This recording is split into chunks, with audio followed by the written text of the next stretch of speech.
बाबा साहेब के विचार ने इस देश के करोड़ों लोगों को जीवन बदला है। हम लोग समाज के सभी वर्गों के सहयोग से ये अम्बेडकर पुस्तकालय खड़ा किया है। बाकी सारी पुस्तक यहाँ उपलब्ध है, किसी चीज की कमी नहीं है। 71 पेपर अखबार जो पढ़ने की है, लगभग 45,000 किताबें हैं। हर वर्ग के बच्चे हैं, कोई भेदभाव नहीं है, हर जाति, हर मजहब, हर SC ST OBC जनरल जो बच्चे आए पढ़े, अपना पढ़ाई करें। जी जी, सब वर्ग के बच्चे पढ़ते हैं। अगर इस देश के सत्ता में बैठे लोगों ने जातिवाद खत्म किया होता, पढ़ाई लिखाई पर जोर दिया होता, तो आज देश और आगे होता। लेकिन सोचिए, शोषित वंचित समाज के लोग अपने पे बैक टू सोसाइटी करके अपनी जीवन की गाढ़ी कमाई से इस तरह के इंस्टीट्यूशन खड़ा कर रहे हैं। सर, बाबा साहब ने कहा था कि कलम की ताकत दुनिया की हर ताकत से बड़ी है, और हम लोगों ने सोचा कि बाबा साहब के सपने को अगर साकार करें। तस्वीरें आप दूसरी तरफ देख रहे हैं, वो एक इतिहास है, बदलाव का बड़ा प्रतीक है।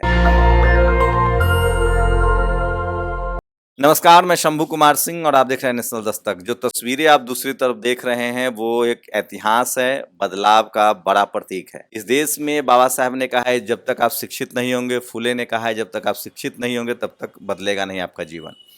मैं इस समय झारखंड के देवघर में हूँ। ये शानदार जो 4 फ्लोर की लाइब्रेरी आप देख रहे हैं, ये लोगों ने अपने सोशल कंट्रीब्यूशन से बनाया है और यहाँ 18,000 बच्चे रोज पढ़ते हैं।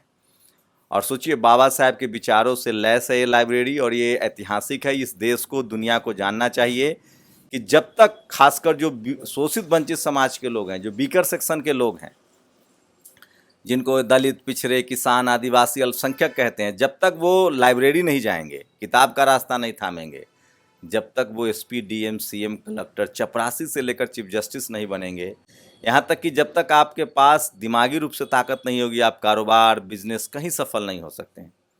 तो एक ऐतिहासिक कदम है। और लाइब्रेरी जो है, जिस दिन इस देश में घर घर लाइब्रेरी, शहर शहर लाइब्रेरी हो गया, देश की दिशा भी बदल जाएगी। तो जो लोग लाइब्रेरी इन्होंने बनाया है, वो लोग मेरे साथ हैं, परिचय भी लेंगे और जानेंगे इस 4 मंजिला लाइब्रेरी का इतिहास। क्या नाम हुआ? मेरा नाम इंजीनियर महेश कुमार लंकेश, मैं इस पुस्तकालय का कार्यकारी अध्यक्ष हूँ।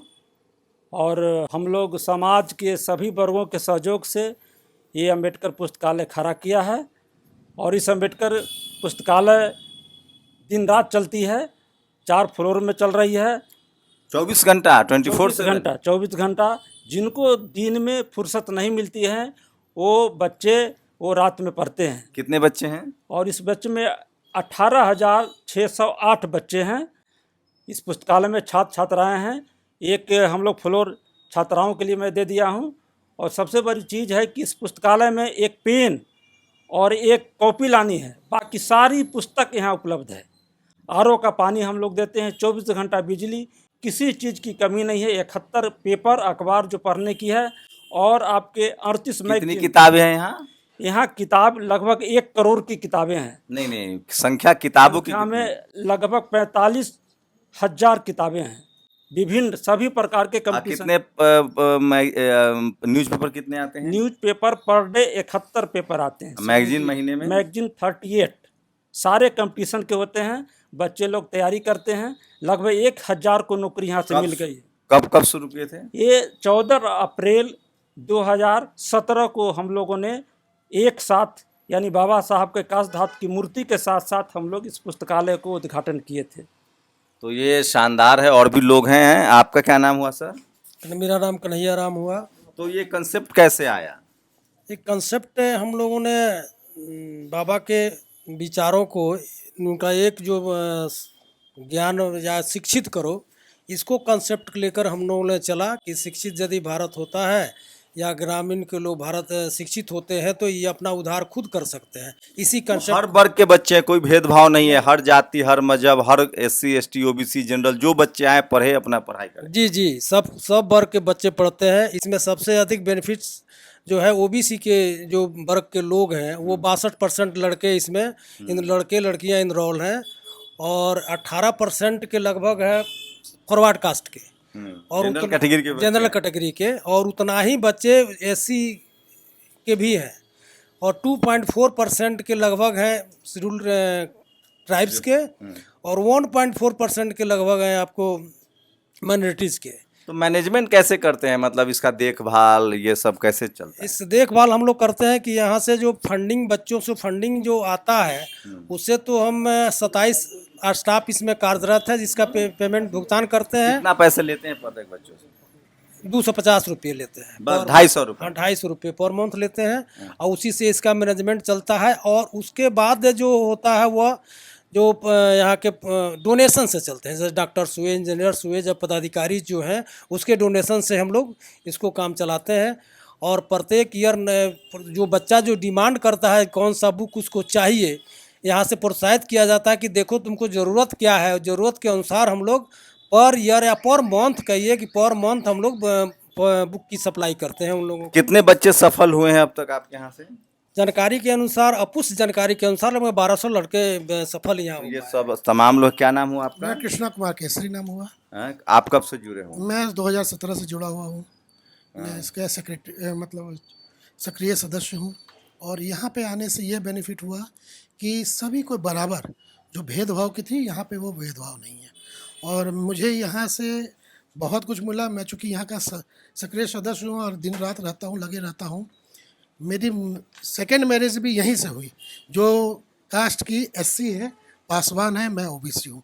ये बाबा साहब का देन है, जो इसी जगह पे मैंने हम लोग ने अपने शादी किया। जीवन का तो दूसरा लोग शहर के लोग तो बहुत समर्थन करते होंगे। बिल्कुल समर्थन करते हैं। जो लोग नहीं करते हैं, क्योंकि जो मनु विचारधारा के लोग हैं वो तो समर्थन करते हैं, लेकिन बाकी लोग का बहुत ज़्यादा सहयोग होता है और समाज के सभी वर्ग हम लोग से देख के प्रेरित होते हैं। आपका क्या नाम हुआ? मेरा नाम शूद्र मृत्युंजय प्रसाद यादव हुआ। तो आप लोग कब से जुड़े हुए हैं लाइब्रेरी से? हम शुरू से ही जुड़े हुए हैं, लेकिन इसके हम कार्यपालक सदस्य नहीं हैं, प्राथमिक सदस्य हैं इसके। नहीं तो किस तरह से कंट्रीब्यूशन कर रहे हैं आप लोग लाइब्रेरी को आगे बढ़ाने में? लाइब्रेरी को आगे बढ़ाने के लिए हम लोग जहाँ भी जाना पड़े फंड इकट्ठा करने के लिए वो करते हैं। आपका क्या नाम हुआ? मेरा नाम मनोज कुमार चौधरी है, पुस्तकालय का कोषाध्यक्ष है। ओह, तो कब से क्या है, मतलब कितने का बजट होता है सालाना? सालाना हमारा तो जो स्टूडेंट जो कलेक्शन उनसे जो फीस लेते हैं सहयोग राशि प्लस डोनेशन के द्वारा जो होता है, स्टाफ का लगभग 1.5 लाख रुपया उन लोगों का मानदेय हर महीने देना पड़ता है? हाँ, 1.5 लाख से ऊपर भी ये चला जाता है। बाकी जो डोनेशन का पैसा जो आता है उससे हम लोग किताब उताब का खरीदते हैं। जो और भी लोगों से बात करेंगे इस तरह की चीज बताइए। हाँ, सबसे बड़ी चीज़ है ये जो लाइब्रेरी है, जो तमाम हमारे पदाधिकारी और इसके सदस्य के द्वारा संचालित किया जा रहा है। ये जो आया विचार जो आया कि हम लोग स्वयं सब गरीब घर से बिलोंग करते हैं और हम लोग को पुस्तक खरीदने में बड़ी कठिनाई होती थी और महसूस करते थे कि यदि हमारे पास किताब सब होता तो मैं और पढ़ता। और इसी फीलिंग को लेकर के इस लाइब्रेरी की आधारशिला रखा गया। आपका क्या नाम हुआ? नंदलाल पंडित, पुस्तकालय संचालन समिति के मीडिया प्रभारी हैं। सर, बाबा साहब ने कहा था कि कलम की ताकत दुनिया की हर ताकत से बड़ी है। और हम लोगों ने सोचा कि बाबा साहब के सपने को अगर साकार करें तो हम लोग देवघर जिला से साकार करें। यहाँ एक सुधीर सर हुआ करते थे, अनुमंडल पदाधिकारी। हम लोग उनकी यहाँ हम लोग अपनी बात रखे सुधीर सर के पास, तो उन्होंने कहा कि ठीक है भाई, आपने जो सोचा है पुस्तकालय खोलने के लिए, तो खोलिए, हम पूरी तरह मदद करेंगे। और शहर के तमाम लोगों का सहयोग से एक ऐसा प्लेटफॉर्म बना है, तो मैं समझता हूँ कि ये बहुत ही अतुलनीय कार्य है। और झारखंड अध्यक्ष जी और आई, तो आप लोग इसका विस्तार नहीं कर रहे हैं। आपका क्या नाम हुआ? मेरा नाम राजकुमार वर्णवाल है और मैं यहाँ का एग्जीक्यूटिव मेंबर हूँ। हम आपको बता दें कि 1917 में इसकी शुरुआत तब हुई थी जब बाबा साहेब के अम्बेडकर की मूर्ति को जो है गिरा दिया गया था।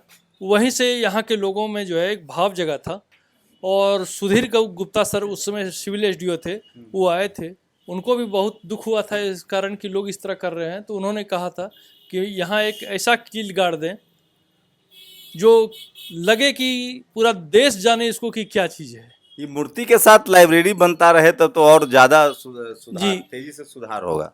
हम लोग का हम लोग इसके लिए बहुत प्रयत्नशील रहे और देवघर के तमाम वर्ग के लोग भी जो है इसमें रुचि दिखाए। और यही कारण है कि यहाँ आज जो बच्चे पढ़ रहे हैं हम लोग बिना भेदभाव के, और भेदभाव नहीं जो चाहते हैं वो बच्चे 87 डिस्ट्रिक्ट के बच्चे पढ़ रहे हैं लगभग, और चौकदर राज्य के बच्चे हैं इसमें।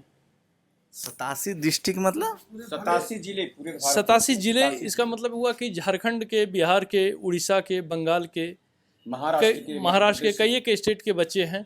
चूँकि संख्या उनकी कुछ कम है, लेकिन 87 जिले के बच्चे यहाँ जो है। तो हाँ, डिफरेंट लोगों से देवघर बड़ा ठीक ठाक शहर है, यहाँ अच्छा शहर है।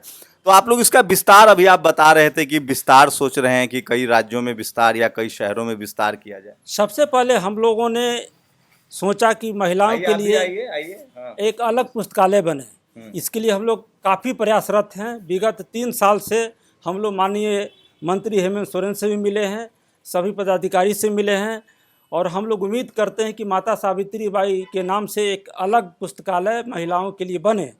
उसके बाद भी हम लोग चाह रहे हैं कि इसका ब्रांच कई जगह पर स्थापित करें। तो सरकार से मदद मिल रही है, कोशिश हो रही है? सरकार से मदद तो नहीं मिल रही है, उसी मदद के लिए हम लोग प्रयासरत हैं कि मदद मिले, हम लोग कर लेंगे। और जो भी पुस्तकें हैं, अभी हम लोग पिछले महीना 3 लाख की पुस्तक उपलब्ध मंगवाए हैं। तो सिर्फ नौकरी पेशा लोग इसमें मदद कर रहे हैं या जो थोड़ा बहुत बिजनेस में है वो भी लोग आ रहे हैं सामने? नहीं, ऐसे सभी लोग कर रहे हैं। ज़्यादा जो बुद्धिजीवी लोग हैं वो मदद करते हैं, बाकी पैसे वाले जो बिजनेसमैन भी आते हैं वो भी कोऑपरेट करते हैं। तो देखिए, बड़ी लकीर खींची है देवघर शहर में। आइए थोड़ा सा आप आगे, क्या नाम हुआ आपका?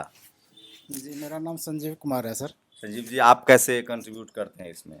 क्योंकि अम्बेडकर पुस्तकालय जो है शिक्षा पर आधारित काम कर रही है, और ये देश के लिए जो शिक्षा रीढ़ का काम करती है, इसलिए हम भी एक छोटा सा सहयोग करने का प्रयास करते हैं।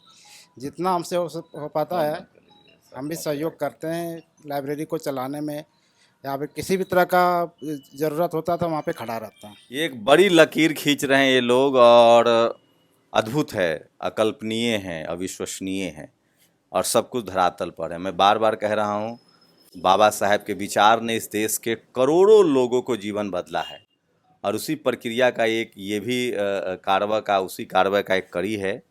और देश भर में इस तरह के जो भी बदलाव हो रही है सामाजिक, ये बहुत ज़रूरी काम है। अगर इस देश के सत्ता में बैठे लोगों ने जातिवाद खत्म किया होता, पढ़ाई लिखाई पर जोर दिया होता, तो आज देश और आगे होता। लेकिन सोचिए, शोषित वंचित समाज के लोग अपने पे बैक टू सोसाइटी करके अपनी जीवन की गाढ़ी कमाई से इस तरह के इंस्टीट्यूशन खड़ा कर रहे हैं, लाइब्रेरी खड़ा कर रहे हैं।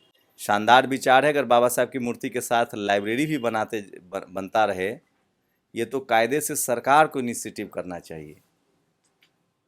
इस देश की तरक्की तभी होगी, ये देश तभी मजबूत होगा जब हम ज्ञान विज्ञान की तरफ आगे बढ़ेंगे। ये पूरी दुनिया में ये मैसेज जाए। आप लोग भी चाहें तो इस लाइब्रेरी से जुड़ सकते हैं, और देवघर है, चाहे तो आके यहाँ लाइब्रेरी देख भी सकते हैं।